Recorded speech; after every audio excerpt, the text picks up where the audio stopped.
lot of below the line marketing work in my career. And what I love to do is actually help my clients make the most out of their marketing budget when it comes to corporate gifting, promotional items, and branding.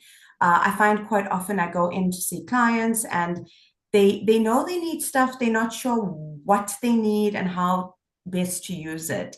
So we usually often sit and we chat and we discuss strategy around how to maximize their budgets, how they can use smaller items for certain events and larger items, etc. So with that, I was just thinking, how can we add value to our clients? And I thought of Cindy. I mean, Cindy, very early on in my business, actually inspired me a lot by some of the stuff I heard her speak about in a webinar, sorry, in a networking meeting. She challenged me with a few things where she spoke about how many clients are you calling a day? What are you doing to get yourself out there? How do you remain top of mind? And I definitely got a lot of value out of those tips, and it's helped me grow my business. So, with Pro Talent's 31 years old this year, Robin Hood Foundation is 20 this year, and these are both organizations that Cindy has been so instrumental in and has grown. I mean, I think she's got a lot to offer us. So I'm so grateful that she's made the time to be with us today. Thank you, Cindy. And I'm really looking forward to hearing what you have to say because I know that I'm also going to draw a lot of gems from you today. So over to you, Cindy. Thanks so much, Laiela. I hope you can all hear me. Hey, Laiela, can you hear me? Yes, I can hear you. Fantastic. It's really, really lovely to be chatting to you today. This is not academic marketing. I've studied marketing. I've lectured marketing. I used to run a company called the KZN Business Training Center, where we actually trained entrepreneurs on how to market their businesses. I'm just talking on really practical stuff. But, I think the first thing I wanted to say is that marketing is not an event. It's a process that you never stop doing. You never stop marketing, even when you think I have enough clients, because you never know what's going to change. Let's just ask a random question. How many of you have been in business way more than 5 years? A lot of us have lost a lot of clients in the last 5 years, and it wasn't our fault. Statistically, we should generally lose 10% of our clients in a year. They move, they go out of business, they pass away, their business strategy changes, whatever. So sometimes we feel, well, I did a lot of marketing in the startup years. Now I'm stable. Now I'm established. But there's a couple of things I wanted to just share about marketing. Is your competitors are not quitting. They're going to continue marketing. New startups will market harder than you are because they have to. People forget fast. Have you ever been to visit a client? You tell them what you do. 3 months later, you see them and chat to them, and they go, "Oh, I didn't know you did that." And you think, "Was I speaking Japanese? I don't know," in the meeting. So people do forget fast. I must be honest. I've met up with people in the last year or 2 or 3 that I knew well before COVID. I never saw them for 3, 4 years. And I realized I've forgotten some people, which is terrible. And guess what? People have forgotten me. So it's time to put ourselves out there again. When you market, it strengthens your identity. So for me, marketing is an investment. It should have a return on investment. And what I want to say as well is, Laiela, I don't know if you agree with me, but I have tried everything over the years. If there's marketing to be done, I've done it. And what I've realized is it's not the big spends that lead to pushing the needle the most. I've done radio ads on East Coast Radio. Lovely platform. People go, "Oh, wow, it's impressive." Did I get one new client? No. I've done street pole ads, thousands, tens of thousands of rands every few months. I've done lots of other expensive activities, but it's been a lot of the small, simple things that have actually worked. And I don't know about you, not many of us have got budgets of millions or hundreds of thousands a year. So that's what Laiela and I wanted to share with you today.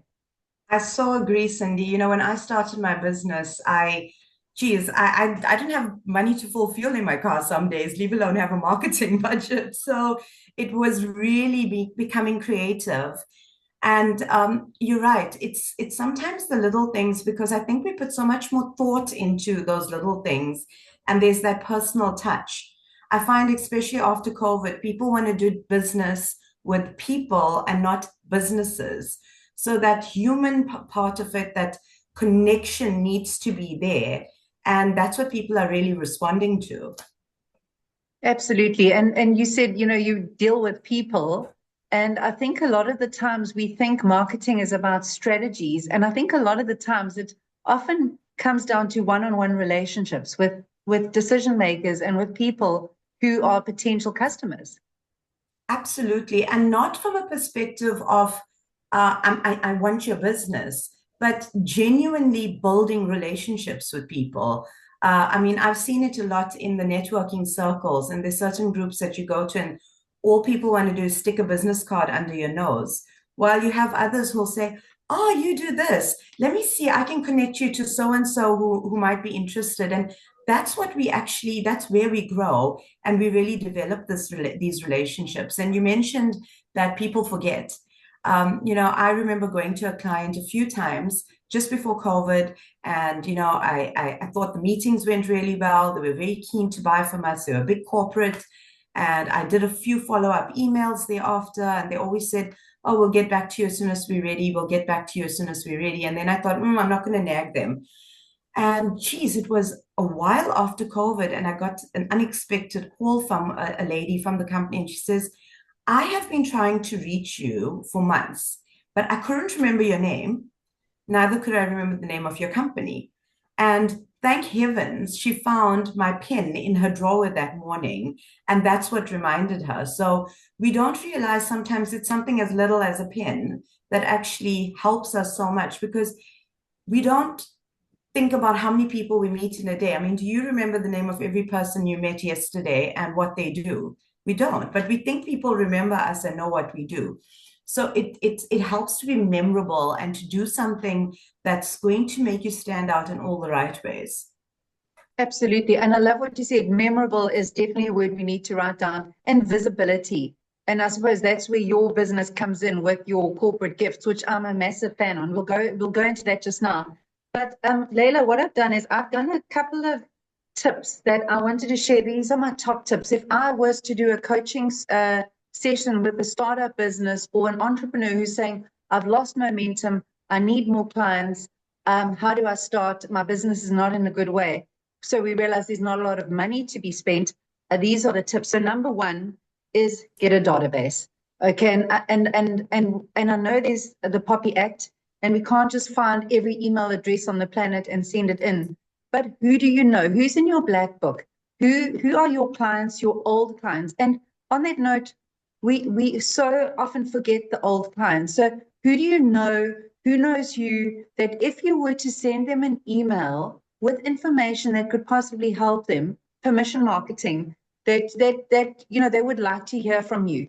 So to work out who your ideal client is, nobody should say everyone's my client unless you're Coca-Cola or a big multinational, but then you probably shouldn't be on this call. So and then I've often coached people who say, I don't know what, Cindy, I've sent an email, I've done this, and then numbers were too low. So whatever you think of doing, I'm always going to tell you, add another zero.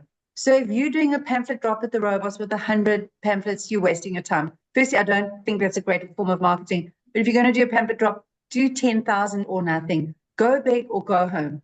And a lot of people will spend so much time on these social media. And I say, how many followers on LinkedIn? And they go, I've got 140 people. Even 1,400, you're not even in the game. And one thing I've realized, Laiela, is stats in marketing are so low.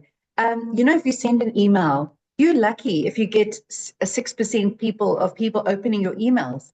So you might say, well, I've got 100 clients, but 6 maybe open that email. And some people are down to 1.6. So you've got to ask yourself, well, how many people do I want to have read my email? Maybe 50. I need to multiply that, so times by how many hundreds do I need to send? So I think for everyone, make sure you've got an email database. Make sure you are using email marketing. A lot of people sometimes use WhatsApp. For me, it's only if you've got a personal service, and don't blitz things. So people like the hairdressers and the gyms and the beauty salons can get away with it, but corporate businesses, it doesn't work very well. Laiela, what are your thoughts?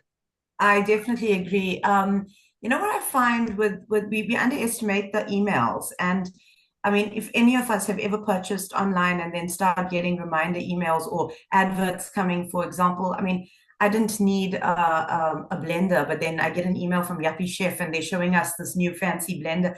It keeps you top of mind, and it actually tells your clients, I'm still around, we're still in business, look what we have. So it's a very easy touch point, and you're reaching many clients at once. But I do agree about the numbers, because I use MailChimp and it shows us the percentage of people who've opened. And quite often it's under 20%. In fact, we're lucky if we even get to 20%. Absolutely. So we need to bear that in mind and build on that. Absolutely. And I think one thing I learned years ago, going to an email marketing seminar, they said one email, one message. And I think what we try and do is do like a whole box of chocolates in there. We want to tell them about our coming event, all our services, this new staff, this special, one email, one idea. I like that. And then my second point is the 90-day rule. So ladies, I don't know if I think there's a lot of women on this call. Imagine if you're single and you go on a date with a guy and it goes really well. And then he drops you off at home and he says, I'll call you. And he does, but 90 days later. Would you be impressed? I don't think you would. So there's a thing called the 90-day rule. Never let more than 90 days go past between each interaction with your clients. Now, you might say, oh, Cindy, I've got that covered. I send an email every month. But remember, some of your emails are going to spam. A lot of clients don't read your emails. So that 90-day rule is really, really important. So how can I deal with clients in many different ways? What I'm finding a lot of people are doing, to their detriment, is they are trying to build relationships and market from behind a computer. And what I'm saying is a lot of people are sitting on LinkedIn every day and they are doing emails. We are human. The more there's AI, the more that we actually need to be more human. And relationships are about people connection. They say belly to belly and not much closer. But how can I meet you for a cup of coffee? How can I visit you? How can I call you? How even a Zoom call is so much better than a phone call. So in terms of the effectiveness of communication, face-to-face is always best. Get back to face-to-face. Okay, I know a lot of our clients, we say they don't want to see us. But if you phone a client and say, can I take you for a coffee and a cake? I'm sure a lot of people would do. I often do walkie-talkies with people, and we kill two birds with one stone and then grab a coffee. But face-to-face, then the telephonic, and then email. And a lot of us are doing it back to front. And you know what? If your clients are messing you around all the time, it's possible that you've become too transactional and not transformational enough. You need to be relational. It's not just about, here's my email. I don't know why the clients aren't dealing with me and they're not loyal. We've got to add more value. We've got to connect more at a deeper level. Do your clients have your WhatsApp? Can they contact you like that? So for me, it's about keeping in touch. It's about building relationships.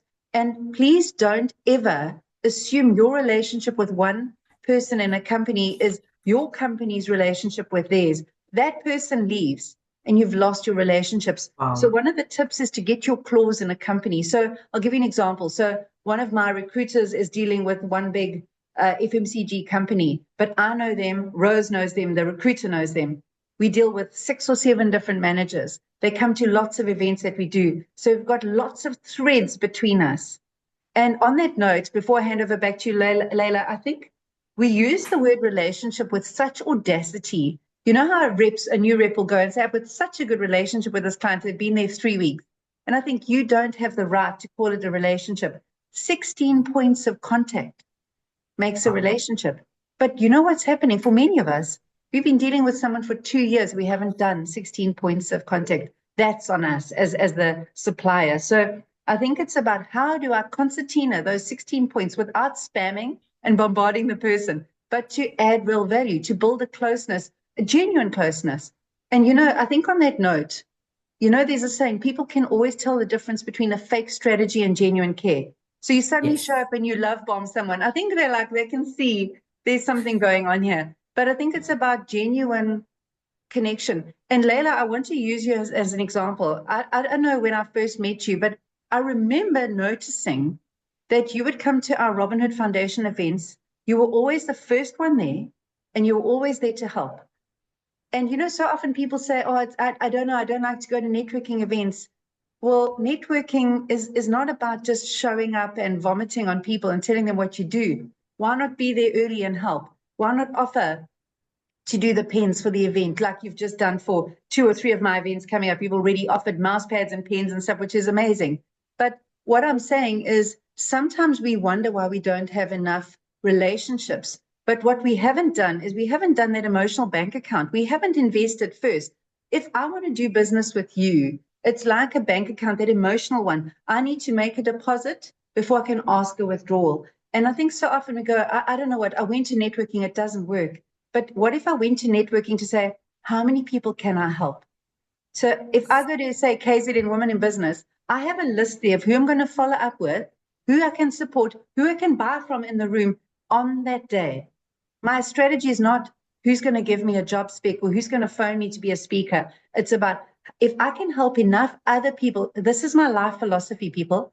If I can help enough other people every single day, if you want anything you want in life, you've got to help enough other people get what they want. It is that simple. So it comes down to a mindset of generosity. So I think, like we've discussed, the database is there, but it's not just to spam and to tell everyone what you do. Help them, educate them, give them tips, give them links to things so that they're getting value from you. So that when they see your email, you've earned the right to steal their attention. It can't just be a sales thing. It's got to be, here's 5 tips. And oh, by the way, would you like this? And I think that's important. Back to you, Laiela. Cindy, you've said so much in that little one point. It's amazing and it's so true. And I think what I've noticed is, and I mean personally myself, I'm so guilty, is after COVID we got very comfortable to, just hop onto these type of calls. And yes, they're convenient, and I mean right now we're doing it and it's practical because we're at our desks, we can get a quick webinar in and move on. But I think from a client relationship development perspective, we do need to be in front of our clients. I find that the best relationships, but also the ideas, come from me sitting in my client's office, getting a feel for their business, what they do, looking around, seeing how they work, having a good conversation, understanding who their clients are, who they want to gift, what they're using the promotional items for. It's adding value by you being present and investing that time in getting to know their business. I mean, even when Craig goes out to see, my husband Craig does more of the safety wear and the uniform side of the business. He always loves going into the client's sites and walking around and saying, oh, I noticed you're using this type of overall. Have you considered this type of boot? It's better for the type of work that you're doing. You can't do that type of thing over the phone or over Zoom. Being present is a very different type of connection, but it also makes someone feel like you invested in them. We recently supplied a very large university with some items, and they wanted to see samples. So we put together the sample pack. We put together all the branding specs, everything, and we went through each item. And at the end of the meeting, this woman said, I have dealt with so many agencies. No one has ever done this for me. And I was like, oh, I think that would be standard practice. But people are not adding that value anymore. So that is a huge opportunity to come in and show clients, I am here present and I'm invested in your business. So I think that's an Absolutely. excellent point. And Excellent point. it's funny, maybe is there a chance that many of us have gotten lazy and complacent over COVID? I have. I think I We have. all lost a little bit of mojo. 3 things that Yeah. I'm really focusing on this year, just so to share my strategy with everyone. It's so high level.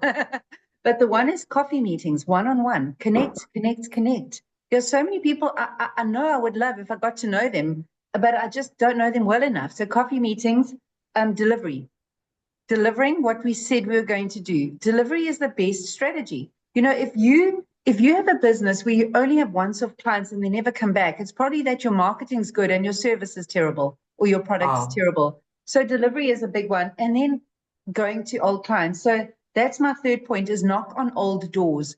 You've had clients that you've allowed to go stale or go cold. These clients, maybe you didn't really deliver, maybe you weren't at your best, maybe something went wrong. I think going back to old clients, reconnecting with them is the most, it's the most cost-effective strategy. We're talking about marketing on a budget. Apparently, it's 11 times more expensive to get a new client than it is to get an old client.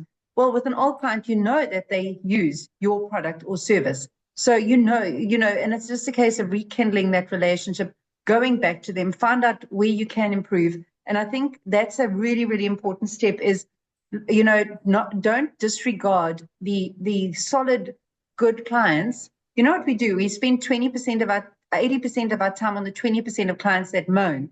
And we often disregard the good, solid ones that don't. Yeah. And then we get shiny object syndrome. We chase that new bunny. We want that new client, but we actually don't value the ones that we've got. So I think that's an important strategy as well. Well, I think that's very true. What you said about spending 80% of our time on the 20% alone.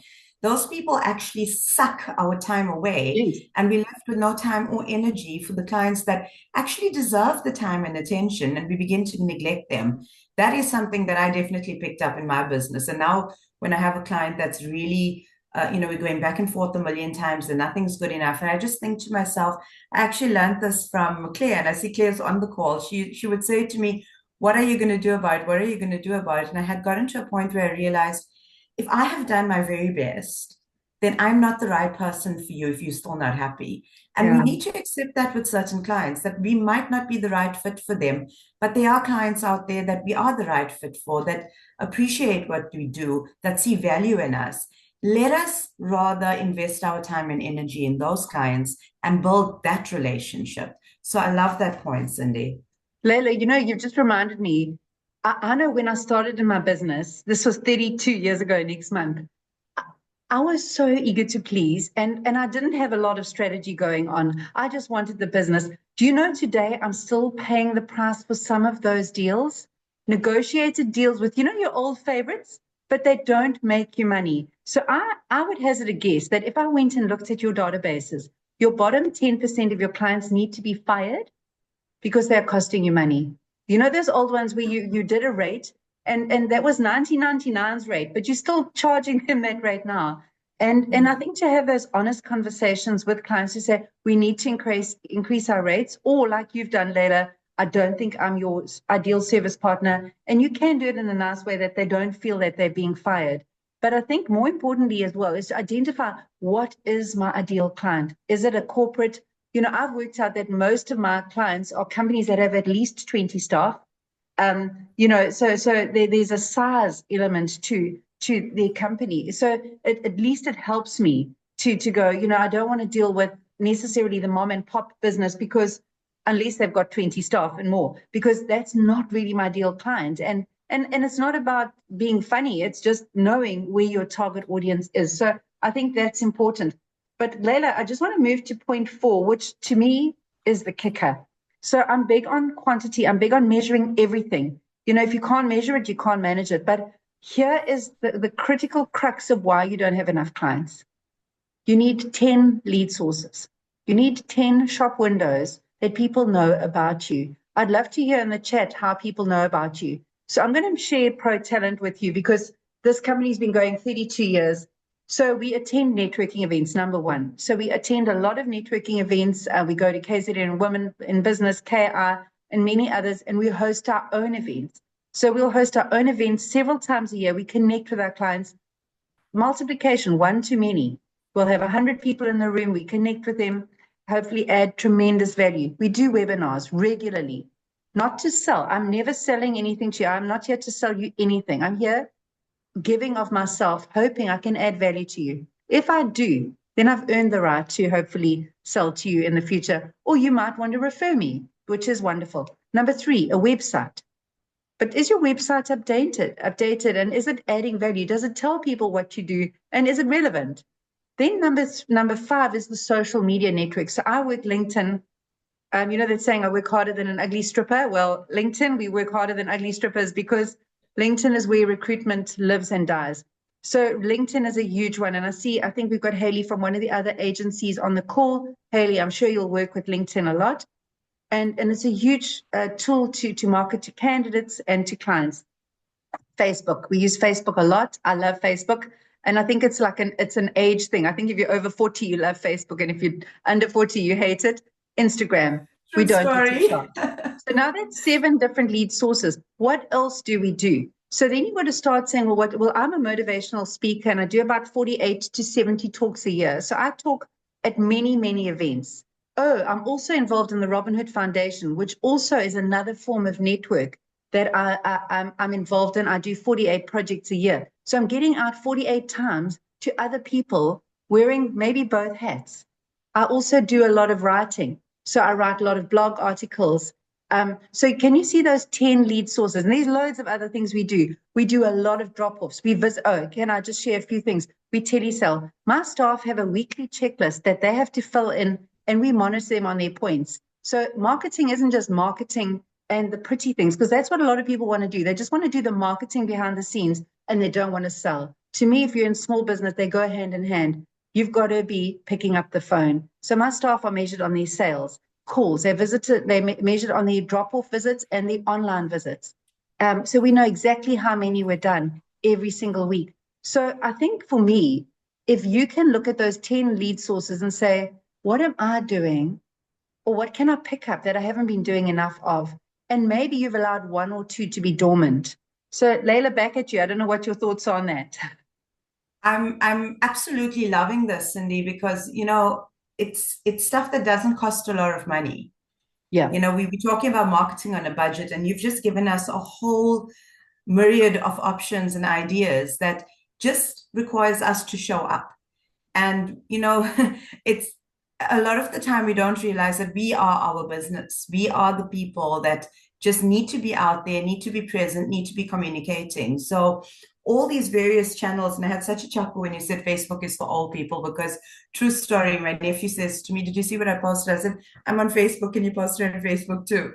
But a lot of the people that we want to do business with are on Facebook, and they sit there scrolling. So, and they don't want to be bombarded with adverts and sales, but they want a nice quote here and there, some interesting information. Like I've noticed there are certain attorneys that do conveyancing that put up really nice, informative little blurbs about if you're selling a house, you need X, Y, Z, or whatever, or it takes so much of time for this. Little nuggets of information that people look at you and go, you're an expert in the field, or I'm going to trust this person with my property or with my business. So I love it. There's such a and you spoke about the Robin Hood Foundation, and I just want to unpack a little bit about that. And I think that's how we connected. I would attend all the Robin Hood Mahala teas, and getting involved with the charity, not for ulterior motives or for PR, but genuinely investing in developing your community, getting involved in a project, and even getting your staff out there. It shows the community that I am invested, and we as a business are here to, I've seen certain companies go out and clean up areas and beautify them, and plant gardens. And I know the Robin Hood Foundation also embarked on a similar project recently, keeping the verges clean, those type of things that visibility, because you bring up your signage and you're saying, we planted this garden, or we did this, or we did that.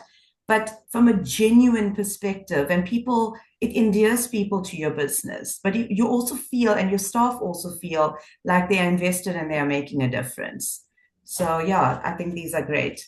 I also think what you're saying there is also just about your brand. That saying, and branding is a whole separate thing. I can't do justice to it in 5 minutes, but let me just try and share a few points, because when we talk about guerrilla marketing and marketing on a budget, I think one of the cornerstones of your marketing is understanding your brand. What 5 words would you like people to say about you? Your brand isn't really what you say it is. It's what people tell their friends when you're not in the room. So if you think of 5 words that would kind of epitomize you at your best, is it community minded? Is it kind? Is it fast? Is it caring? Is it fun? Whatever those words are. And I think it's an important thing to ask yourself when you're doing things, is what I'm doing and how I'm doing it in line with my highest brand? Because I think that's an Wow, important I thing. love that. And I mean, at Pro Talent, we've got a heart for people. And often when I have a tricky a situation or decision to make, I use that lens. Does this show a heart for people if I say this, if I do this? And it's often helped me stay on the right side of the tracks in terms of doing the right thing. So yeah, I think it's important to work on what is your brand, but your brand has got to be an extension of your higher self. It can't be something fake because it's too exhausting to keep up a facade, I think. And then I want to shift onto networking because, Laiela, I mean, that's how we met. And I think we've discussed it a little bit. But I think to ask yourself, what networks am I involved in? Are they in line with my business? Is there an industry body I need to get involved in to give me more credibility? How can I use my network? How can I grow my network? And I want to just share with you too, something that I've done, and I think I've done it fairly well, is to work with non-competing brands and collaborate. So here I am with Laiela. She has corporate gifting. I do staffing. We don't compete. We don't compete. So by working with each other, we can only help each other. And I think that's an important thing. Who do you know in your network who's maybe got a bigger database than you or bigger network than you, or is struggling just like you might be? And how can we collaborate together to add value and create a bigger brand? So I think it's a constant, exercise of networking. And like I said earlier, it's not take and give. You give first and then you take, you connect with people, connect on that level. I went to one networking meeting a few months ago and a lady, I could see her strategy. She had to give out 10 business cards. She walked up to each person, thrust her card into each hand, walked off. And I thought, oh my gosh, you poor thing. This is so horrible for you. And she would have done better just to show interest in another person. And it's a slow process, but if you keep at it, and there's that saying, your network equals your net worth. And I remember years ago a statistic, one of my old varsity professors in business, she had worked out that the size of your network is the single most important determinant of your success as a small business owner. And I think that's an important thing. And that's not that saying it's not what you know, it's who you know. It's not that anymore. It's who knows you, who trusts you, who likes you, and who respects you. And I think while we're on that, I just want to move on to referrals. Word of mouth. Okay, so here's the deal. If I said to you, where do you get most of your business? And you say word of mouth, it means two things. One, it might mean that you're really good at what you do and people are referring you. But number two, it probably means you're not doing enough marketing. So a lot of people rely only on word of mouth, and it's not enough. It's not nearly enough. So ask for referrals. But here's the thing. You can only ask for a referral when you've earned the right. So you've got to go to happy clients, not just happy, ecstatic clients. And here's the weirdest thing. There are some people out there who are your company's biggest fans. It might not be somebody who even uses you. It might be your mom. It might be your friend. But if you know people are constantly referring you, thank them, acknowledge them, and let people know. So I used to own the KZN Business Training Center, and the previous owner, Andrew, used to get up at every meeting, and he used to say to people, thank you so much for the referrals. It's been amazing. And I remember the one time after the meeting, we had a mentoring session. And I said, Andrew, do you get loads and loads of referrals? He said, hardly ever.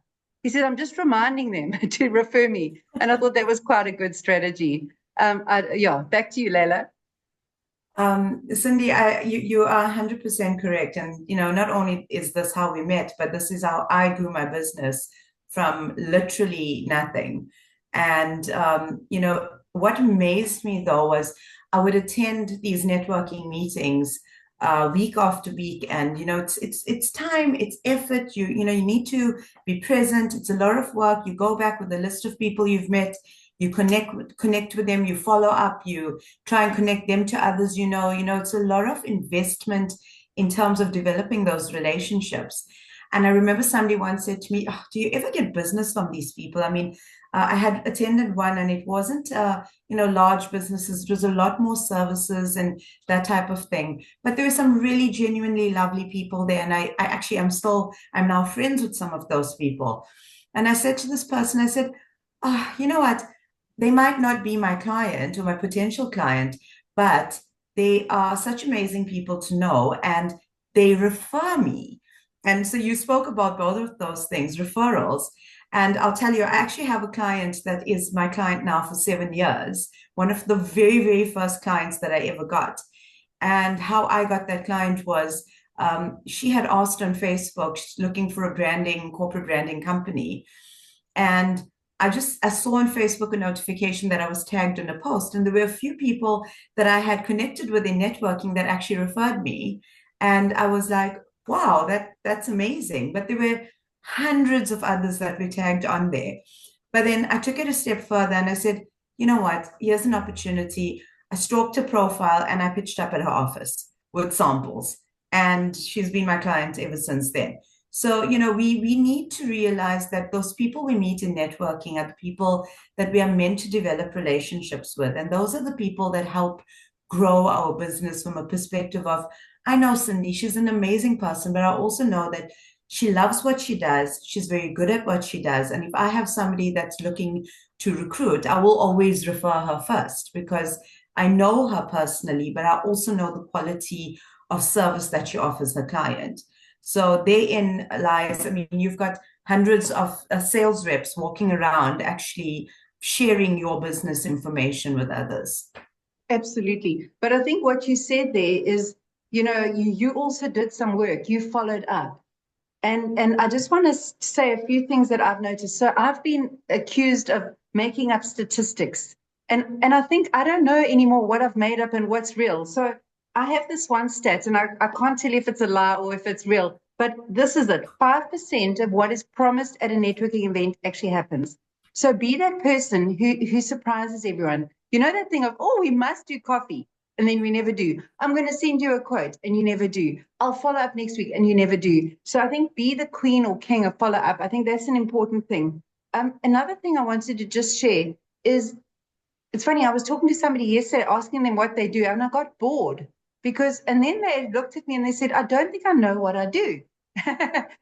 Be very clear. You've got a 30-second elevator pitch. Apparently, the human brain can handle 6 seconds, and then we already go off piece. So some of you are already doing your emails, doing proposals, doing yoga, trying to listen to this because we battle to concentrate. Keep it as short as possible. So what do? I help people too. Or that thing that when you do that thing, or I fix that thing. That's what I do. So I think it's an important thing of being able to explain it in layman's terms, your unique selling proposition. I think that's important. Have that elevator pitch, quick, short, know what you do. Just another thing I wanted to share is, when somebody phones into your company and you have a receptionist or somebody else, make sure that everyone in your company is trained to ask this one question every single time. How did you hear about us? So many of us have got so many different marketing strategies, and we don't know which one works. And I remember hearing from a quote from one of the top marketing gurus. He says, 50% of your marketing does work. The problem is we don't know which 50%. But I think we've got to start measuring and monitoring so we can manage it and then budget it. And then, Laiela, something that I think is quite a critical factor is just to understand the ladder of the mind. In psychology, in any area that we think of, a category, if I were to say to you, name 7 chocolates, Laiela, can you name 7 chocolates quickly? I know you can because you are an expert, but tell me 7. Let's go. Okay, let's see. Kit Kat Crunchy, 5-Star, Bar One, Milky Bar, Ferrero's, Lindt. Okay, so your first was Kit Kat, your 7th was Lindt. Okay, so now imagine I'm looking for a photographer. Okay, so now let's just say I know Talani's on the call. She's my go-to photographer, and she's helped me so many times. She's involved in so many elements of my life. There's no ways I wouldn't think of her. But imagine if there's Talani and then I'm thinking of ABC photographers, EFG photographers. Imagine if Talani was number 7 on my list. What chance does she have of getting my business? 0. Yeah. Literally 0. Isn't that right? Yeah.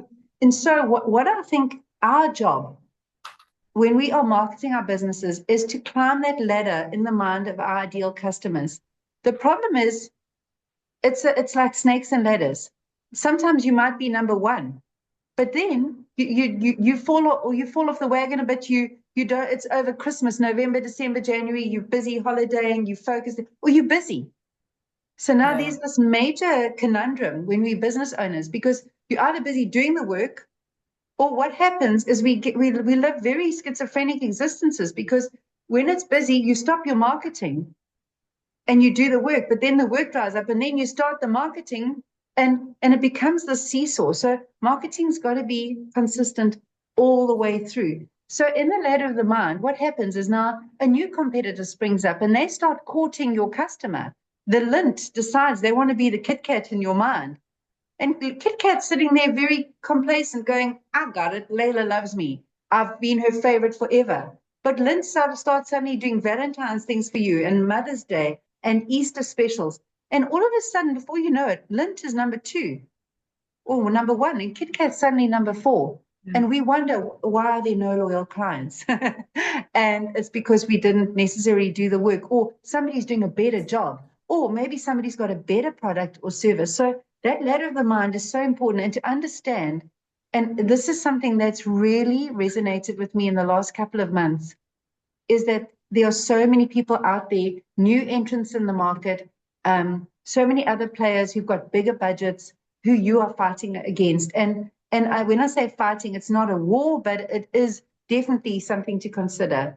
So yeah, I think so. Just bear in mind, what am I doing to climb the ladder in the mind of the customer regularly? Not bombarding and doing everything in 1 month, but regularly, consistently adding value, doing it in a classy, ethical way that builds and promotes your brand at the same time. I love that, Cindy. You know, when you say that, it makes me think of friendships and relationships. Yeah. And it's how we invest in people and who becomes our go-to because of the relationship we've built. And you know, I found over the years that certain clients who would normally, for example, buy corporate gifts at the end of the year, I would contact them and say, you know, are you ready to look at your corporate gifts? And they say, oh, I'm not doing gifts this year. Business has been bad. And I'm thinking, okay, but the fact that your business is still operating means that there have been clients who have been supporting you. Do they not at least deserve a gift? And I'm not talking about spending thousands. I mean, we do gifts that are so affordable. We can even put together something for $50.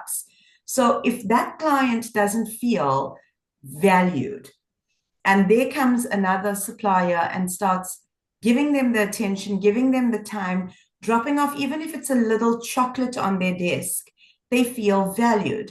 You know, we've got a particular client, and she actually emailed me the other day, and she says, "Oh my gosh, you wouldn't believe your delivery arrived, and I was horrified. I thought you guys forgot my chocolates." It was the funniest thing. She wasn't worried about her delivery, but we send nougat with our deliveries, and she knows she's going to get that nougat. That she says her mouth was already prepared to eat the nougat, and she said to the receptionist, "Oh my gosh, I can't believe they didn't send any." And the receptionist said, "No, there's it there in the bag," and we sent her a separate bag of nougat. But it's those little things that keep you top of mind, and even the people in the office. I remember I would go to a corporate for meetings. This was years ago before I even started my business.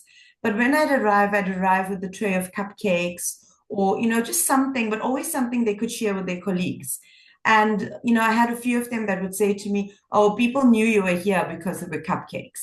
It's those little things that actually make, and it's not from a facetious perspective. It's not from a perspective of I'm trying to manipulate a relationship. You also need to pay attention. Like I had certain clients that I would take strawberries to because I knew that they were on a healthy eating plan, so I wouldn't take. So it's those little things. It's things like remembering their birthdays. And even if you just pop them a WhatsApp and say, "I hope you have an amazing day, happy birthday." Those are the things that help you stay top of mind and develop those relationships. We spoke about meeting face to face. One of the things I loved about meeting face to face, especially in very rigid corporate environments, was it gave the opportunity to just crack through that exterior where, their phone would be down there and you'd maybe see a picture of a kid on the phone and say, "Oh, is that your child?" Or is that, who's this child? Who's this beautiful kid? And then suddenly their faces light up and they start talking about this child who is obviously their whole world because this child is as their screensaver.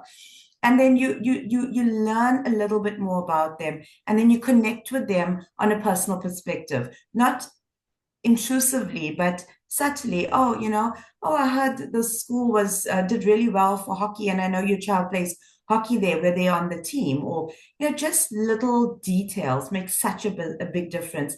Makes a person feel like you don't just want their business, that you are invested.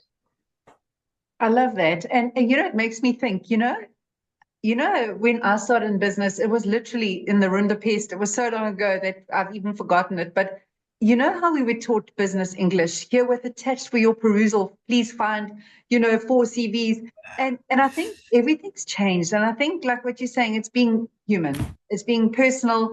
And I think sometimes we make business more complicated than it is. Am I building relationships with you? Am I adding value? Am I exceeding expectations? Am I keeping in touch with you in ways that work for you? So I might want to do this, but actually you want that. So I might want to give you chocolates, but you want strawberries. I give you strawberries. It's not about what I want. It's about you as the customer. So I've got like I want to finish off with a couple of tips because then I want to have like 6, 7 minutes for you to ask questions and that. So I've got like literally, I'll in 1 minute, I want to share a few tips if that's okay. Number one, timid salesmen have skinny kids. We want fat kids, okay? We've got to be bold. We've got to be not even 10% bolder, 100% bolder. So often we don't ask for the business. Can I be honest? I've done millions of events and webinars where I've never even spoken about my business. Surely this is an opportunity to say, I work at Pro Talent or I own Pro Talent. Oh, by the way, I'm here representing an NPO I founded 20 years ago. It's called the Robin Hood Foundation. Just be careful of when you do good things and when you're adding value, that you're not missing the opportunity to let people know what you do. And I found that so often. I've been the motivational speaker, and afterwards somebody will say, so what do you do? I'm like, oh my gosh, I missed an opportunity. So just be careful of that. Number two, Google reviews. We are reviewing everything. I can tell you I'm amazing, but if I've got 3 out of 5 stars on Google review, it's not that amazing. So I think ask clients to review you, and encourage people who use you to review you. I think it's an important thing. People are trusting reviews more than they trust what you say. I Yes. remember years ago, somebody came up to me and she said, you know what your problem is? You're a shameless self-promoter. And I said, thank you very much. And I hosted an event where I actually, we taught people the art of shameless self-promotion. And something I really want to say, and I really mean this sincerely, a lot of people who are very creative or who are very introverted are often terrible at marketing themselves. They find it offensive and slimy and sleazy. The thing is, you've got to put yourself out there. Don't be scared. Every day, you've got to do something to market yourself, to put yourself out there. And I know a lot of people go, what will they think? I think you reach a point in life where you go, I don't care what they think because I need to share with the world what I do. I need to help as many people as possible. If you believe in what you do, you're not selling, you're helping. And I think sometimes to get that shift across. So I think that's an important thing. And remember, marketing is about getting the same message across in as many different ways as possible. Okay. The other thing just to consider doing a simple thing like an online resource. Kerry, I see Kerry's on the call. She's a coach. Kerry, you've got so many tools and checklists. Imagine saying to people, here's a little tool on my website, or email me to get hold of this goal setting tool to help you live your best life. Things like that. People love that. Lindsay, you're the gardening expert in the country. You can sort of say, here's a tip for the new gardener or the like the person who kills the plastic plants, it's add extra value to people there. And I think that's an important thing. So I'm going to hand back to you, Laiela, because I don't know if you've got any final comments before we ask anyone for questions.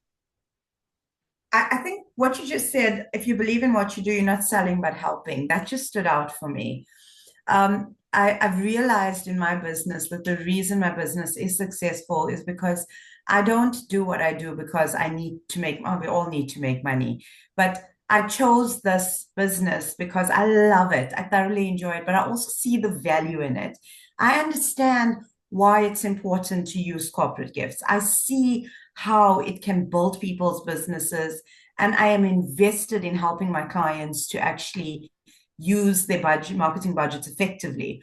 So, I mean, this is why we're doing this webinar, for example.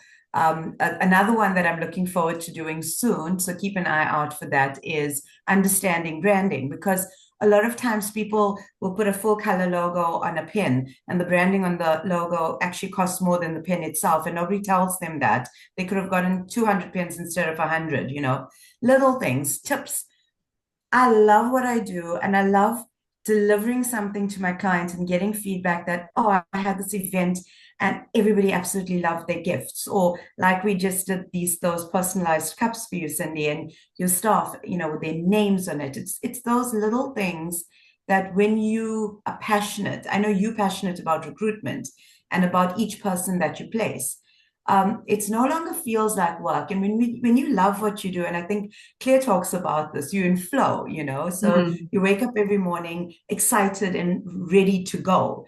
And if you don't feel that way, you need to seriously consider whether you are in the right business or what you need to change in order to revive that passion.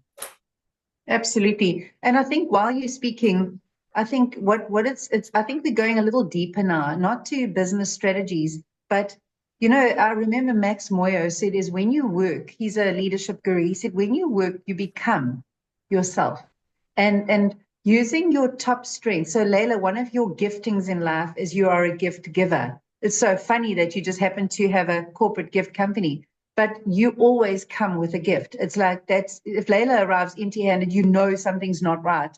I think for me, I'm a born driver. I want the best out of people. So I use that desire to help people become their personal best. It's not a strategy. It's who I am. So if you can look at yourself, it's not about me and Laiela, it's about you. What is that thing that is your gift to the world? Just keep adding more of that to your clients, to the people that matter. And you're going to start seeing your relationships take on a big turn. I had a person contact me recently. He said, how do I get your corporate gift business? I said, you don't. He said, but I've got great prices. I said, but Laiela is my person. He said, but I want to be your person too. I said, sorry, she's occupying the full spot. And that's really what you want. You want somebody who you want clients when they do you think of your category, the lint has no chance because they love the Kit Kat. I think that's important. Are there any questions? Does anyone want to unmute themselves and ask a question or make a comment? I know there are people on this call who are incredibly successful entrepreneurs and incredible business people. So if anyone wants to make a comment, you can please go ahead. Hi guys. Thank you so much for all the information that you've shared. My most interesting part is if all of us could please share what their most effective marketing strategy is that literally works for them and how it works and whether you have to apply it every day or how you manage it. That would be very helpful to me. Fantastic. If you don't mind sharing what has worked for you, as you say, you might inspire somebody else and you might get inspired from them. That's great. Thanks, Rebecca. Anybody else want to share something?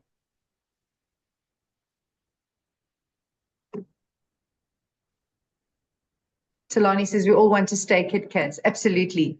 If no one else wants to share anything, I think we're going to go back to Laiela because she's got a little giveaway. Absolutely. Before we do the giveaway, though, Cindy, there's two words that I think have come up and just repeatedly, and it's for me being authentic and being consistent. So, if there's two words that I'm taking away from this, and thank you so much for all your valuable information. I have pages and pages of notes, and I'm so glad that it's recorded because I'm going to go back and there's so many gems in here. So I really appreciate you taking the time to share these tips with us. I know that your time is very valuable, and getting you to do this for us at no cost has really been a gift. So thank you. And speaking of gifts, I did promise that one lucky person would win 100 branded Picasso pens. So the Picasso pen looks very similar to this pen. Don't know if you can see it that I'm holding. very similar to this one. It was actually the pen that I first branded for my business. That's the reason that I chose that pen as a giveaway. And they're still very beautiful, very popular pens. And Cindy, I'm going to ask you to choose a number between 1 and 53. I've got a list that, sorry, goes up to 54. Pick Okay, a I'm number gonna, randomly. my lucky number is number 9. And I also think to reward somebody who would have booked early. Okay, is Philippa French on the call? I think so. I think I saw her. Philippa, are you here? I am here. Yay! Congratulations, you're our winner today. What a lucky day. You've got my email address, so please pop me an email and send me your logo, and we will get your pens done ASAP. Very excited. Oh, it's my lucky day. I needed something good to happen today. Oh, well done. Wonderful. Fantastic. Oh, thank you so much. No problem. Oh, such a pleasure. And Laiela, I think just while we chatting, as we're finishing off now, we've got literally a minute left. My encouragement to each one of you as well is just like Laiela and I have spent the hour invested in you, sharing something that's really close to our heart. What can you do for your clients? What could you do to connect with them? Imagine putting on a webinar, maybe connecting with somebody else and saying, well, how can the two of us create a synergy where 1 + 1 equals more than 2, and adding massive value to the people that are in your network. So that's my encouragement today as well, is to consider how you can connect and be more visible and add value to your clients. So thank you for listening. And it's been such a pleasure. Thank you, Laiela, for inviting me. Thank you, everybody, for joining. The fact that you were here, I know that it's going to be a massive impact on your marketing. I wish you all the best, and I'm looking forward to hearing amazing testimonials. Please share with us. And thank you, Cindy, once again. Time is so valuable, and each one of you have really invested time to be here today. So thank you once again, and we're looking forward to seeing you on our next webinar. Fantastic. And Laiela, I just want to do a little punt for you. Your service is incredible. You get everything on time. Quality is amazing. So if corporate gifts are on your radar as a strategy, which I think they should be, I definitely would recommend her. And also, I think if you spend an hour with Laiela or half an hour with her, it's not just about the product, it's also about the strategy. So, she's got a lot of insights to help you save money. And as you said, turn your marketing not into an expense, but an investment with measurable ROI. So thanks, Laiela. You're the best. And thank you, everyone. It's so nice to see so many people we know, and all the best with your business going forward. Thank you. Cheers, everyone. Have a lovely day. Bye.